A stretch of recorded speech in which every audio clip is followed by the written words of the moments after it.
This is Honors Pre-Calculus 2013 exam review. We're doing number 38. It says to solve the right triangle. A lot of what we lay out is going to be similar to number 37. So in terms of the basic layout, you might look at number 37 first. But I'll go ahead and use some of what we said in number 37. We're going to lay out the triangle for number 38. That's where we're going to start. And in fact, I'm going to start, I always like to start when I'm asked to solve a triangle or find the missing parts of a triangle. I like to start by laying out a little chart here of the three sides and the three angles. That way I know when I'm done that I've got it all filled in. And then it tells me that angle B is 42.1 degrees, so that's 42.1 degrees. Our side C is 4.2 millimeters, and our angle C is 90 degrees. So now we're going to draw the triangle out as proportionally as we can manage, as we did in number 37, but this is number 38. So let's see. They told us the hypotenuse, which is 4.2 degrees. They told us our angle B is 42.1 degrees. So that's sort of close to a 45-degree angle. So I want to make it sort of look like a little bit squinchy, 45, 45, 90. So it's not quite 45, 45, 90, but it's, you know, it's kind of close. That way I can say my angle B is 42.1 degrees. And I know my angle C is my 90 degrees, so that's angle C. So this is our side C, which is 4.2 millimeters. And that means this is side B over here, which I don't know, and this is side A over here, which I don't know, which makes this angle A. So the first thing I always want to notice is, do I ever have two angles? And in a triangle, if I ever have two angles, the first thing I want to do right away is get that third angle. So this time I'm not going to be nice and write out the algebra for it. I'm just going to say I'm going to do 180 minus 42.1 plus 90. In fact, by the way, you can take this shortcut. You can subtract the 90 off first and do angle A is 90 minus 42.1. That, by the way, takes advantage of the fact that angle A and angle B are complementary in a right triangle. So I can just do 90 minus 42.1. Let's just clear this out a little bit and delete all.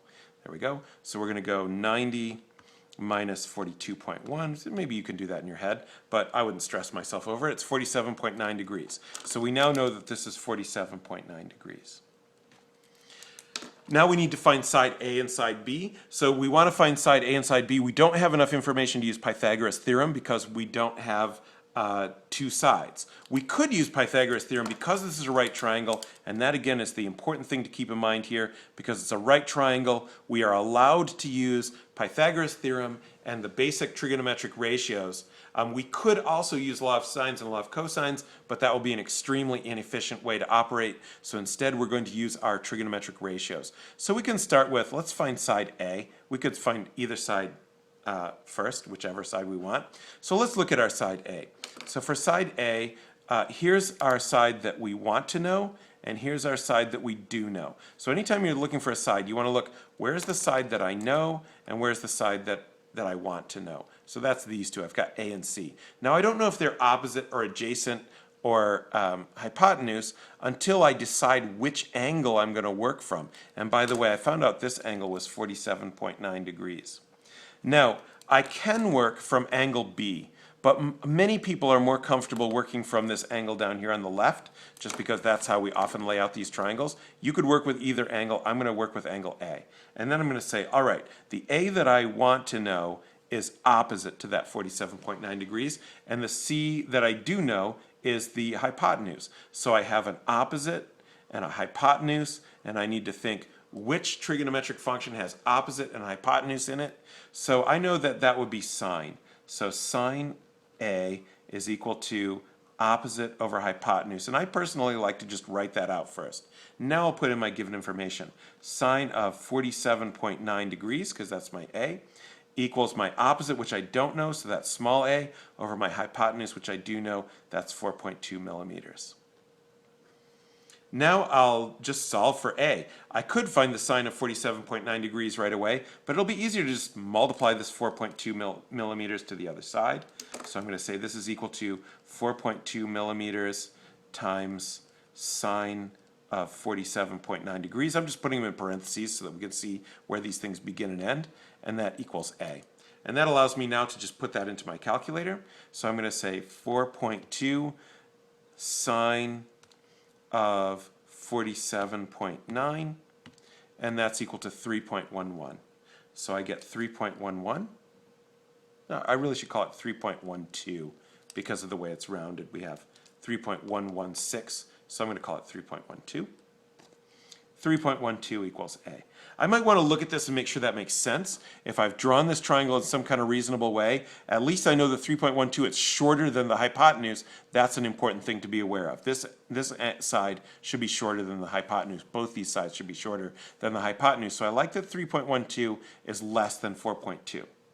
And that's millimeters. So now I have side A. I can fill this in now. 3.12 millimeters equals A. Now you could, by the way, now go to Pythagoras' theorem to find side B.